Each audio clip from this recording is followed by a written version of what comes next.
जय जिनेंद्र बंधुओं, लीजिए आपके सामने प्रस्तुत है एक और संस्मरण जो गुरु माँ विज्ञानमती माता जी के जीवन दर्शन को हमें दर्शाता है। इस संस्मरण का नाम है मैं इससे भिन्न हूँ। प्रातःकालीन आवश्यक करके कक्षा में गई। सभी संघस्थ सदस्य प्रतिदिन 2-2 गाथाएं सुनाते हैं। सभी एक एक पाठ याद करके सुनाते हैं। आज मैंने कहा, पूज्य आरिका श्री, मुझे पाठ याद नहीं है। सुनकर पूज्य आरिका श्री बोली, क्यों, तुम्हें कुछ हो रहा है क्या? मैंने कहा, हाँ, मन नहीं लग रहा है। ऐसा लग रहा है कि एसिडिटी की वजह से ऐसा हो रहा है। गुरु माँ बोली, अरे माता जी, तुम भी क्यों घबराती हो? कर्म के उदय से एसिडिटी बनी।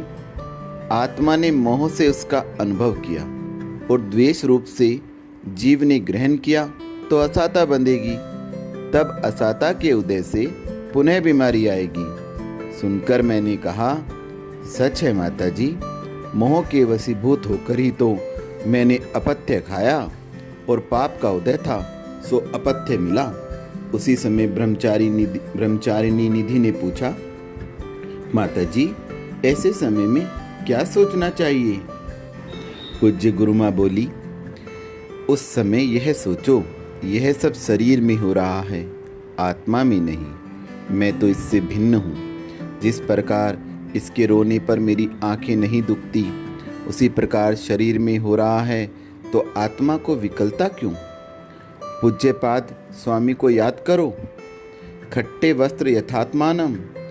जिस प्रकार वस्त्र के खट्टे होने पर मैं खट्टा नहीं होता हूँ, उसी प्रकार शरीर के खट्टे होने पर मैं खट्टा नहीं होता हूँ। कर्म का उदय तो आएगा, क्योंकि सत्ता है, पहले हमने ही बांधी है ना, उसी को भोग रहे हैं। उसके उदय में पुनः कर्म बंधेगा तो पुनः उदय आएगा। जब तक सत्ता समाप्त नहीं होगी, तब तक कर्म की अधीनता को स्वीकार करना होगा। संसार में सभी कुछ कर्म के अधीन है, उसी कर्म को समाप्त करने का पुरुषार्थ करना है। इसीलिए माता जी, एसिडिटी से घबराओ नहीं, आई है तो जाएगी। इसके आने से दुखी मत हो, जाने पे प्रसन्न मत हो। समता परिणाम रखो, यही कर्म को समाप्त करने का पुरुषार्थ है। इसी को करना है, हमें भी और तुम्हें भी, तभी यह साधु बनना सार्थक है।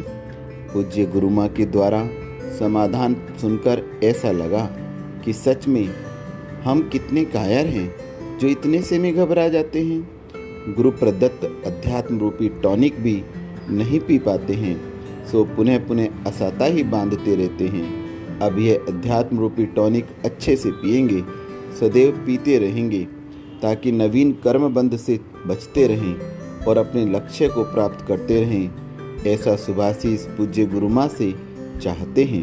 हम अपने पुरुषार्थ में सफल हों, इसी भावना से वंदामि गुरु माँ, वंदामि गुरु माँ, वंदामि गुरु माँ।